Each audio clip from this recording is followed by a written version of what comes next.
Hello guys বন্ধুরা, আবার চলে এসেছি আমার রান্নাঘরের রেসিপি। চালের গুঁড়ির রুটি বানাবো, তার জন্য জলটাকে লবণ দিয়ে ফুটিয়ে নেব। এটা চালের গুঁড়ি চাটনির সাহায্যে একটু চেলে নেব।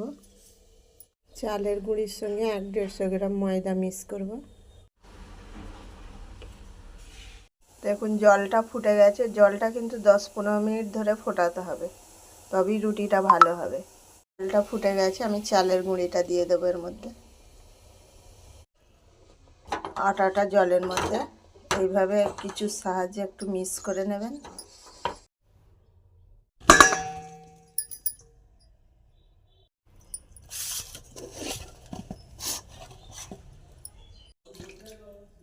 হাতে জল লাগবে এটাকে ছানা করে নিয়ে নিতে হবে।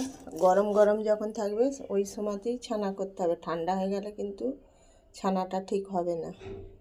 ছানাটাকে ঠিক আমি এইভাবে ডো তৈরি করে নিয়েছি, সব সাইজ করে নিয়েছি। এবারে রুটিটা তৈরি করা যাক। চলুন দেখুন রুটিটা কিভাবে তৈরি করছি, আপনারা দেখে নিন।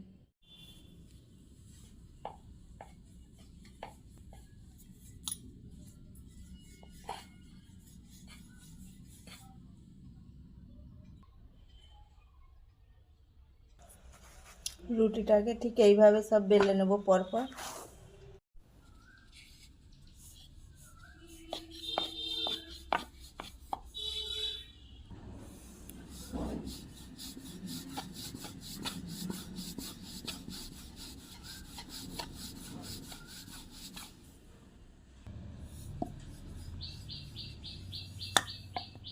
রুটিটা রেডি হয়ে গেল। এইভাবে সব পরপর বেলে নেব।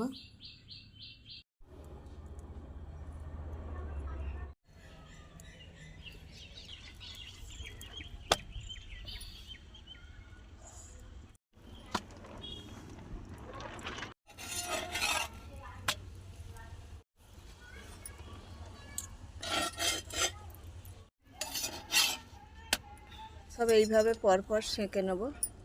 চালের গুঁড়ির রুটিটা তৈরি হয়ে গেল। কত নরম সফট রুটি হবে। ভিডিওটা প্রথম থেকে শেষ পর্যন্ত দেখবে। যে সকল বন্ধুরা এখনও চ্যানেলটাকে সাবস্ক্রাইব করুনি, সাবস্ক্রাইব করে নেবে। রেসিপিটা ভালো লাগলে একটা লাইক করবেন। আমাদের পার্বণে শবে বরাত, তার জন্য বানানো হয়েছে রুটিটা, আপনাদের দেখিয়ে দিলাম। এখানে 20 থেকে 25টা রুটি আছে, এক মুঠোর মধ্যে এসে যাবে রুটিটা।